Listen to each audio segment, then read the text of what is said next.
ire tí ò ṣe é pàdánù láéláé. Ìfẹ́ yìí á kalẹ̀ o ire. Ìfẹ́ yìí á kalẹ̀. Ìfẹ́ yìí á kalẹ̀ o. Bẹ́ẹ̀ náà ni ìfẹ́ yìí á kalẹ̀. Ìfẹ́ yìí á kalẹ̀ o ire.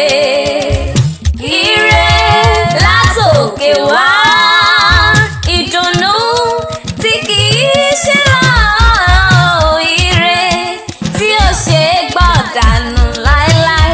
Ìfẹ́ yìí á kalẹ̀ o ire. Ire ńlá ló wọlé dé o.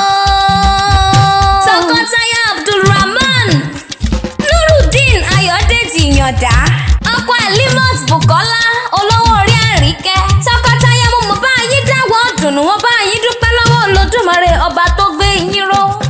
Ẹ kú ayẹyẹ ìgbéyàwó yín tó pọ́dún kan. Happy wedding anniversary lórin tí mo wá kọ fún yín. Ìfẹ́ yín ò wá ní ṣá, ìfẹ́ yín ò ní tí lọ́lá Olódùmarè ọba. Iwájú iwájú lọ̀pá ẹ̀bì tí yán mọ́ rẹ sí. Ẹ kú oríire o. Bukola Àríkẹ́ òní ló pọ́dún kan tó di ìyàwó lọ́dẹ̀dẹ̀ Ìyàndá. Mo bá dúpẹ́ lọ́wọ́ Olódùmarè ọba tán dán sí. Àríkẹ́ ọmọ Elúyẹmí o, olólùfẹ́ rẹ ló ní wá relé àwọn bàbá tó bí ọlọ́mọ. Mo ló di ilé Ifẹ̀, ó di Ifẹ̀ òye níbi tí ojúmọ́ rere ti ń mọ́ wálé ayé.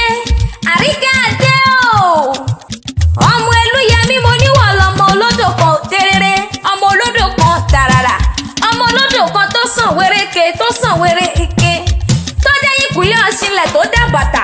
Ìran onípẹ́lẹ́ àwọn ò gbọ́dọ̀ mú, alábàjá àwọn ò gbọ́dọ̀ bu fọ́sẹ̀. Kìkìdá onísọ̀bọ̀rọ̀ ìní òmùmí odò náà gbẹ́nu lé bàbá tó bí ọlọ́mọ.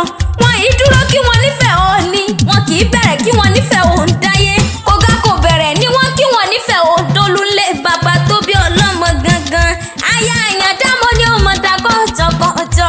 Ìwọ ló ṣaya lọ́dẹ̀dẹ̀ Ìyàndá pẹ́pẹ́pẹ́pẹ́pẹ́. Wàá gbọ́ wàá tọ́ wàá fọwọ́ páwú lọ́lá Olódùmarè ọba. Mo lọ́wọ́ ní báwọn fi irun dúdú ṣopó lọ́lá ọba mi Èdùmarè. Òdìlé Dúdúyẹmí mo lérè dílé Ayọ̀dèjì Ìyàndá. Ọkọ ìyàwó mo bá dúpẹ́ lọ́wọ́ Olódùmarè ọba tó dán sí. Ẹbí wo ló máa gbóyè? Ọmọ Ìbàdàn nílé Olúyọ̀lé. Ìbàdàn oníbánisọ̀rẹ́ ìnirọ́lì lọ sójú ogun lẹ́yìn Ìbàdàn èmèsì ọ̀rọ̀ ẹ̀ gbọ́. Mo ní kẹ́dùmarè ó sàn kúdẹ̀tì, ká sàn kúdẹ̀tì lórí gbogbo ọmọ láyípo. Ẹ wá wo Ìbàdàn yóò máa gbé ní níjà tí kì í bẹ̀rù ọ̀tẹ̀. Ayọ̀dèjì o, Ìyàndá ìwọ ló sọ̀kọ Àríkẹ́ títí dọjọ́ alẹ́. Ìfẹ́ yín ò ní tí kò ní kú kò ní ṣá. Ìfẹ́ yín á